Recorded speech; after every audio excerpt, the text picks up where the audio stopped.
Doctor గారు ఇప్పుడు ఏ సమస్య ఉన్న వారి కోసం మనం పత్యాహారం తయారు చేస్తున్నాం అంటారు? ఇప్పుడేంటంటే వాత ప్రకృతి వాళ్ళకి చక్కగా బలాన్ని ఇచ్చి కాస్త స్ట్రాంగ్‌గా తయారవ్వడానికి వీలుగా ఉండేటువంటి చాలా టేస్టీగా ఉండేటువంటి ఒక పత్యాహారం తయారు చేద్దాం. వాత ప్రకృతి ఉన్న వారి కోసం పత్యాహారం తయారు చేసుకోవడానికి కావాల్సిన పదార్థాలు ఏంటో చూద్దాం. బియ్యం, పాలు, కిస్మిస్, దాల్చిన చెక్క, యాలకులు, పండు ఖర్జూరం, నెయ్యి, తాటి బెల్లం. కావాల్సిన పదార్థాలు ఏంటో చూశారు కదా, తయారీ విధానం కూడా తెలుసుకుందాం. డాక్టర్ గారు ఏ విధంగా తయారు చేయాలంటారు? ఇదేంటంటే మనం ఒక పాయసంలాగా తయారు చేసుకుంటాం. అందుకని ముందు పాలు కాచుకోవాలి, అందులో మనం బియ్యం వేసుకోవాలన్నమాట. బియ్యము పాలు ఏంటంటే ఒక కప్పు బియ్యం అయినట్టయితే కనుక 6 కప్పులు పాలు తీసుకోవాలి. సో ముందు మనం ఒక 6 కప్పుల పరిమాణంలో పాలు తీసి కాచడం మొదలు పెడదాం.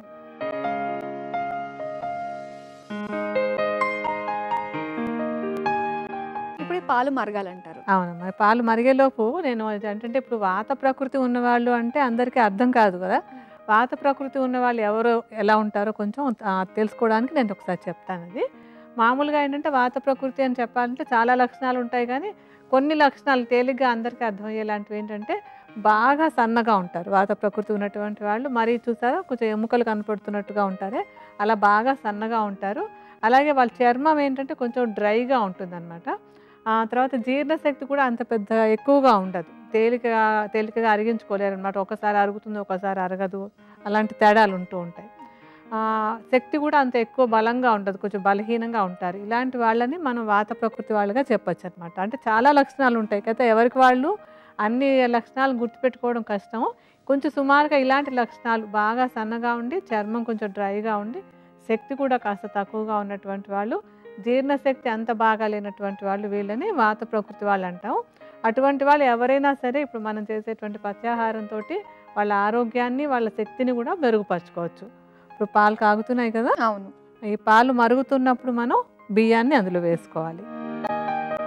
చాలు, మనం పెట్టినటువంటి పాలకి ఆ మాత్రం సరిపోతుంది. అది నెమ్మదిగా సన్నటి మంట మీద దాన్ని బాగా ఉడకనివ్వాలి. ఇది ఉడికేలోపుగా మనం ఇందులో వేసుకోవాల్సినటువంటి మిగతా పదార్థాలు కూడా ఒకసారి చెప్పుకుందాం.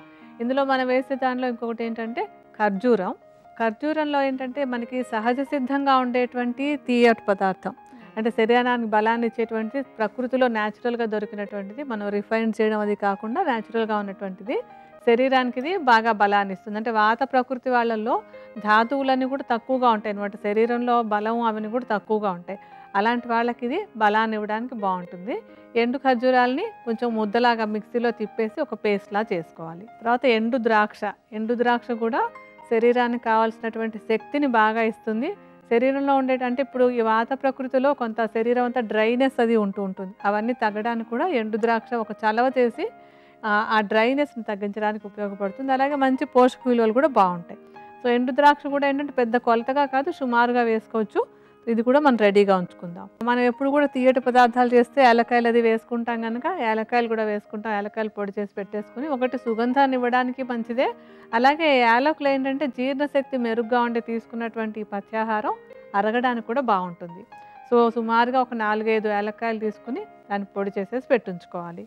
ఇంకొకటి మనకు కావాల్సినటువంటి దాల్చిన చెక్క కూడా అరుగుదలకి చాలా చక్కగా ఉంటుంది. అంటే ఇప్పుడు తీసుకున్నటువంటి ఆహారం బాగా అరగడానికి, ఒంటికి వంట పట్టడానికి కూడా చక్కగా ఉపయోగపడుతుంది.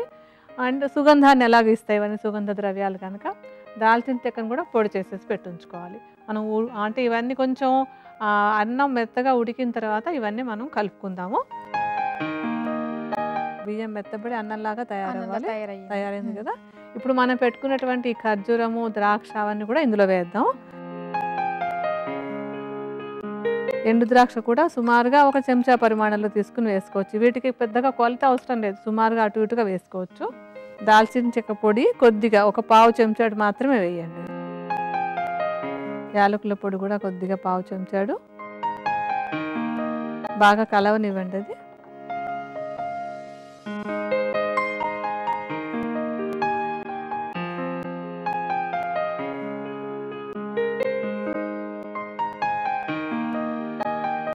ఇవన్నీ వేసాక ఒక 2-3 నిమిషాల పాటు ఉడకనివ్వాలి. మనం ఇప్పుడు వేసాం కదా ఖర్జూరము, ఎండు ద్రాక్ష, తర్వాత యాలక్కాయలు, దాల్చిన చెక్క పొడి ఇవన్నీ వేసేసాక ఒక 2 నిమిషాలు ఉడకనిచ్చి తర్వాత ఇందులో మనం తాటి బెల్లాన్ని వేసుకోవాలి. ఈ తాటి బెల్లం అనేది కూడా సహజ సిద్ధంగా దొరికేటువంటి తీయటి పదార్థం. తర్వాత ఇది వాతాన్ని తగ్గించడానికి చాలా బాగా ఉపయోగపడుతుంది. నేను తాటి బెల్లాన్ని తీసుకొచ్చి దాన్ని పొడిలాగా చేసేసి, అంటే మనం ఇప్పుడు ఒక కప్పు బియ్యంతో తయారు చేసుకుంటున్నట్టయితే కనుక ఒక కప్పు పరిమాణంలో తాటి బెల్లాన్ని చూర్ణంలాగా చేసేసి దీనిలో కలుపుకోవాలి.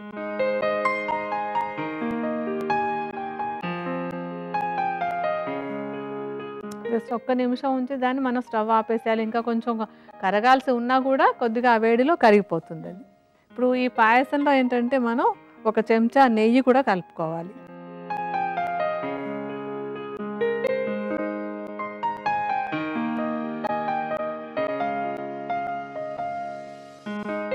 మంచి వాసన వస్తుందా? చాలా తినాలనిపించేంతగా.